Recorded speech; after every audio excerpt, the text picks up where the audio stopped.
কোথা থেকে এসেছে? কি রোকেয়া সুলতানা কেয়া? কে চিনে তাকে? কেউ চিনে না। কয়টা ছবি করছে? আমার না, নায়িকা তো না। সে ভুল বললেন কেন আপনারা? নায়িকা একটা আছে, একটা নায়িকার নাম কেয়া, সেটা শুধুই কেয়া। আর এটা হলো রোকেয়া সুলতানা কেয়া। ও আমার সাথে অনেক দুই একটা ছবিতে সাইড পার্ট, ও কথাও বলতে পারে না, অ্যাক্টিংও করতে পারে না, মাইক ধরে একটা কথাও বলতে পারবে না। ও আবার সভাপতি হবে। সভাপতি হওয়া, কথা শিখ, অ্যাক্টিং শিখ, তারপরে বলিস আমি আর্টিস্ট। সোজা না। 18 কোটি মানুষের মধ্যে একটা আর্টিস্ট তৈরি করতে গেলে সেটা আল্লাহ সিল মেরে পাঠায় দেয়। আমাকে যেমন পাঠাইছে, আমি মরে গেলে বলতে পারবো আরেকটা রিনা খান তৈরি হবে না। যাওয়ার সময় হলো, কিন্তু আমরা যাব না, চিটাগাং থেকে যাবো। কেন যাবো? কর্মীদের ছেড়ে ঢাকা থেকে এসেছি, একদিনের জন্য না। আপনারা বললে সারা জীবন থেকে যাবো। হ্যাঁ, রানার ঘাঁটি এটা, আমাদের আজাদ ভাইয়ের ঘাঁটি এটা, আমাদেরও ঘাঁটি হবে এটা।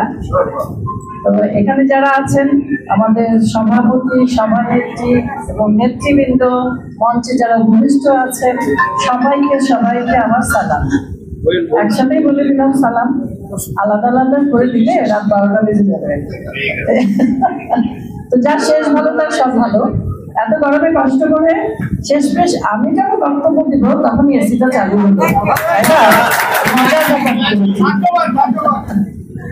যাই হোক, আমাদের সবকিছুতেই কষ্ট করার অভ্যাস আছে। আমরা যখন শুটিং করি আমাদের সারাটা দিন ব্লাউজটা ভিজে যায় গরমে, আবার বৃষ্টিতে ভিজে যায় বৃষ্টিতে। তার মানে আমরা সবকিছুতে অভ্যস্ত। এই জন্য আমরা সংগঠন চালাতেও আমরা সক্ষম, আমরা পরিশ্রম করতে পারি, পরিশ্রম করে যাব। গত 17 বছর পরিশ্রম করেছি স্বৈরাচার তাড়াতে। স্বৈরাচার নিপাত হয়েছে। এখন আমাদের পালা, আমরা জিসাসকে সংগঠিত করব, সাংস্কৃতিক ব্যাপারটা আমরা সংগঠিত করব। আপনাদের সহযোগিতা কামনা করি। আমরা টেকনাফ থেকে তেতুলিয়া পর্যন্ত এই সংগঠনকে চালিয়ে নিয়ে যাব ইনশাআল্লাহ। খাগড়াছড়ি থেকে ছেলেপুলেরা এসেছে, তাদের জন্য আমার খুব কষ্ট হয়েছে। এরা অনেক কষ্ট করেছে, কালকে এসেছে, কোথায় থেকেছে, কি খেয়েছে। অনেকে সংগঠন চালাতে গেলে পানি খেয়েও থাকে। যখন লং মার্চ তৈরি হয়, রানার সাথে আমি বহুবার গিয়েছি, রানার সাথে আমি ট্রাকে করে বগুড়ায় গিয়েছি, ট্রাকে করে সারাটা রাস্তা ভিজতে ভিজতে ভিজতে ভিজতে গেছি।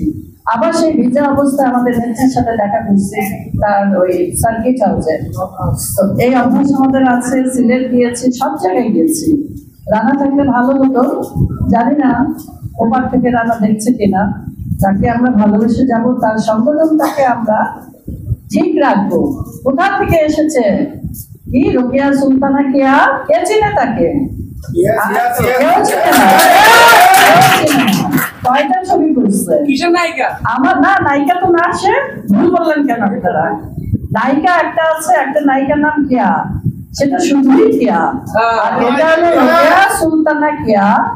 ও আমার সাথে অনেক দুই একটা ছবিতে সাইড পার্ট, ও কথাও বলতে পারে না, অ্যাক্টিংও করতে পারে না, মাইক ধরে একটা কথাও বলতে পারবে না।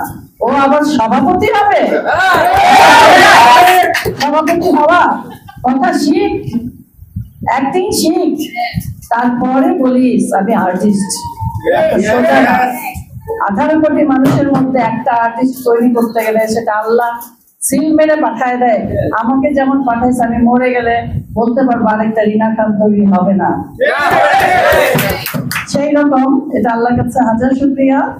আমি শুকরিয়া আদায় করি যে আল্লাহ আমাকে এই তৌফিক দান করেছেন। এবং আপনাদেরকে বলবো, আপনারা সৎ থাকবেন, সঠিক থাকবেন, কারোর কথায় প্ররোচনায় কান কথায় কান দেবেন না। কি হয়েছে সেটা আমরা ভুলে যাব, আমরা সামনে কি করবো সেটা আমরা মনে রাখবো। ভালোটাই আমরা চিন্তা করবো, খারাপটা না। বাচ্চা লোকে কিছু বলবেই, সবটা আমরা কেন কানে দিব?